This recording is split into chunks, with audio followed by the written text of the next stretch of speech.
तो hello guys, आप सभी का एक बार से न्यू वीडियो में स्वागत है। और जैसे कि आप सब जानते होंगे कि अर्नब गोस्वामी जी का अब जमानत हो चुका है और वो भी सुप्रीम कोर्ट से। लेकिन सवाल यहाँ पैदा होता है कि मुंबई हाई कोर्ट, जी हाँ, मुंबई हाई कोर्ट ने जमानत क्यों नहीं दी? आखिर क्यों? रीज़न क्या है? क्या मुंबई हाई कोर्ट जो है महाराष्ट्र सरकार के इशारों पे काम कर रही है?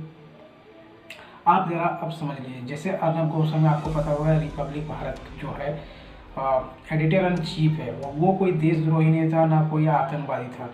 कारण पकड़ने का कारण जो है वो 2018 में एक केस था, ठीक है, उसको रीओपन कर दिया गया। और 2018 में जो केस बना था उसको पुलिस भी क्लोजर दे चुकी थी। उसके बावजूद महाराष्ट्र गवर्नमेंट ने एफआईआर दर्ज करवाई, रीओपन करवाई केस को। और फाइनली जब उन्हें अरेस्ट करने के लिए उनके घर गए तो आपने देखे होंगे किस तरह से कि कितने पुलिस वाले एकदम और लेके गए थे। और जो हालत उनका हुआ था अर्नब गोस्वामी जी के साथ, हाथापाई तक हुई थी, मारा पीटा गया था मुंबई पुलिस की तरफ से। ये अर्नब गोस्वामी जी खुद कह रहे थे।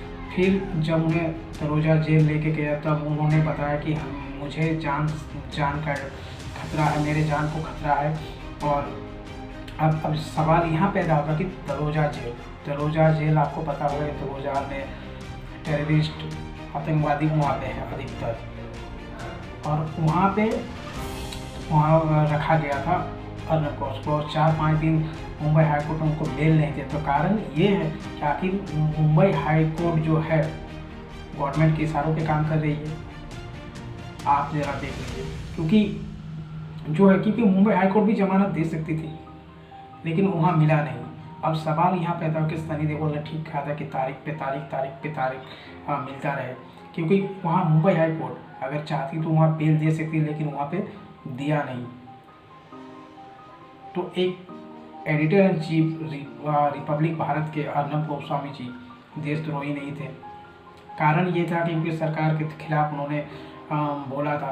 इस कारण उसे पर्सनली मतलब उसे टॉर्चर करने के लिए एक कदम उठाया गया था। आपने देखे होंगे कि सुशांत सिंह राजपूत का इंसाफ दिलाने के लिए उन्होंने मुहिम चलाई थी। फिर आपका पालघर साधु की हत्याओं को लेके, और आपका क्या था, हाँ, दिशा पाटनी, ये सब। और फिर निकिता तोमर के लिए उन्होंने चलाए थे आंदोलन।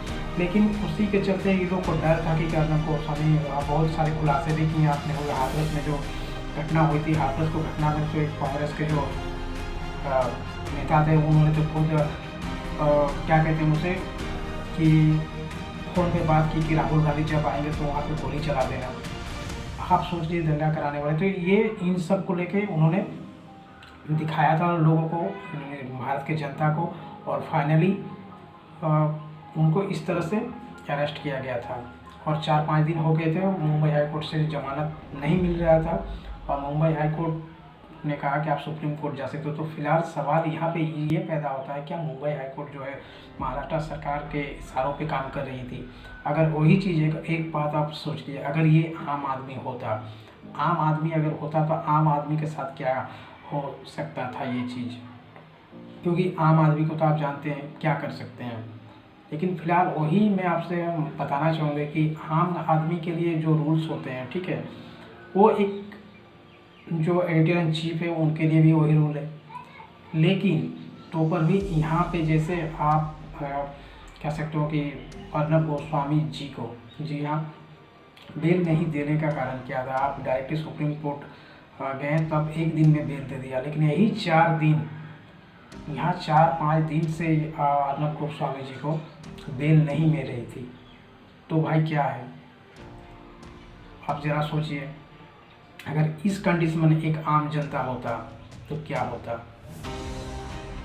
सवाल आप सोच सकते हो कि आम जनता बहुत बड़ी मतलब समस्याओं का झेलती है हमारे इंडिया में, क्योंकि बड़े लोगों के पास पैसे होते हैं तो वो किसी भी कोर्ट में जा सकते हो सके उनको देर हुई, लेकिन आखिरकार बेल मिल गया है।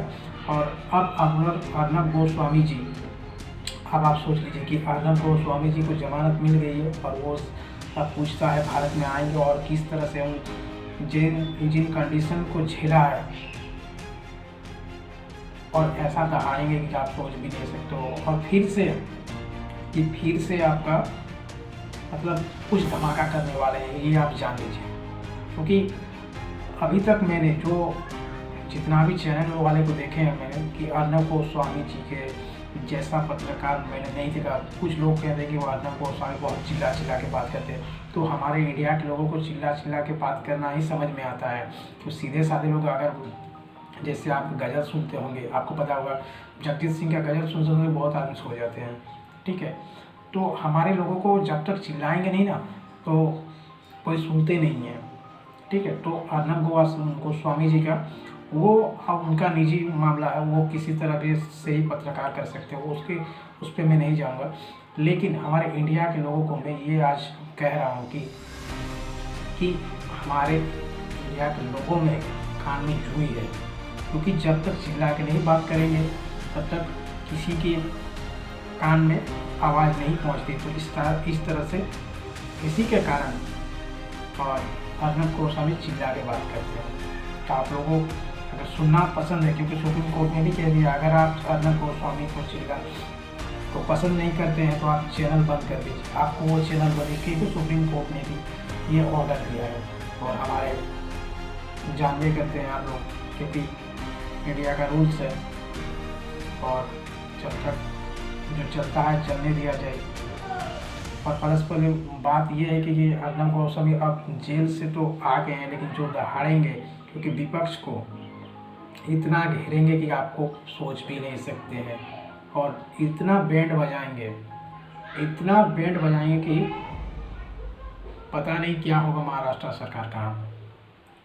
और जैसे तनुजा जेल के बाहर लोगों का आपने भीड़ देखा, भारत की जनता कि रात को वहाँ पे थे अर्नब गोस्वामी जी की, जैसे जेल पे छूटते हैं उसको लेके, तो इतने सारे लोग थे कि आप सोच भी नहीं सकते हो। और मैंने किया अभी तक लाइव में ऐसा, मतलब न्यूज़ चैनल के एडिटर